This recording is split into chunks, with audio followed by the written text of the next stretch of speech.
മലയാളികൾക്ക് വളരെയധികം സുപരിചിതമായ ഒരു സീരിയൽ തന്നെയാണ് കോൺസ്റ്റബിൾ മഞ്ജു. കോൺസ്റ്റബിൾ മഞ്ജുവിന് കുറച്ച് നാൾ മുൻപ് ഒരു പുതിയ നായിക എത്തിയിട്ടുണ്ടായിരുന്നു, നടി ദേവിക. ദേവികയെ അന്നു മുതൽ പ്രേക്ഷകർ ശ്രദ്ധിക്കുന്നുണ്ടായിരുന്നു, സോഷ്യൽ മീഡിയ എല്ലാം ഫോളോ ചെയ്യുന്നുണ്ടായിരുന്നു. ഇപ്പോഴിതാ ദേവികയുടെ ഏറ്റവും പുതിയ സ്റ്റോറിയാണ് പ്രേക്ഷകർ കണ്ടുപിടിച്ചിരിക്കുന്നത്. ആ സ്റ്റോറിയിൽ തന്നെ ഒളിഞ്ഞിരിക്കുന്നത് ദേവികയ്ക്ക് പറയാതെ പറയുന്ന ചില ഇഷ്ടങ്ങളാണ് എന്ന് പ്രേക്ഷകർ തന്നെ പറയുന്നു. കോൺസ്റ്റബിൾ മഞ്ജുവിന് ഉടൻ വിവാഹമെന്നാണ് പ്രേക്ഷകർ തന്നെ ഇത് കണ്ട് പറയുന്നത്. നേവി ഉദ്യോഗസ്ഥരുമായിട്ടുള്ള ഏറെക്കാലത്തെ സൗഹൃദവും പ്രണയവും വീട്ടിൽ പറഞ്ഞുറപ്പിച്ച് ഇപ്പോൾ വിവാഹത്തിലേക്ക് എത്തിച്ചിരിക്കുകയാണ് ദേവിക എന്നുള്ള സൂചനകളാണ് നൽകുന്നത്. എന്നാൽ യുവാവിൻ്റെ ചിത്രങ്ങളൊന്നും പങ്കുവച്ചിട്ടില്ലെങ്കിലും അദ്ദേഹം നേവി യൂണിഫോമിൽ നിൽക്കുന്ന ചിത്രമാണ് ഇപ്പോൾ ദേവിക പങ്കുവച്ചെത്തിയിരിക്കുന്നത്.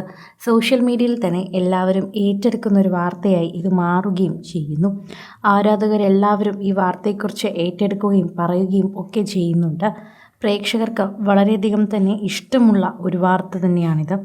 കോൺസ്റ്റബിൾ മഞ്ജു എന്ന സീരിയലിലൂടെയാണ് ദേവികയെ കൂടുതൽ പ്രേക്ഷകർക്കും സുപരിചിതമായി തന്നെ അറിയാവുന്നത്. പ്രേക്ഷകർ എപ്പോഴും ശ്രദ്ധിക്കുന്നൊരു വാക്കും അതുതന്നെയാണ്.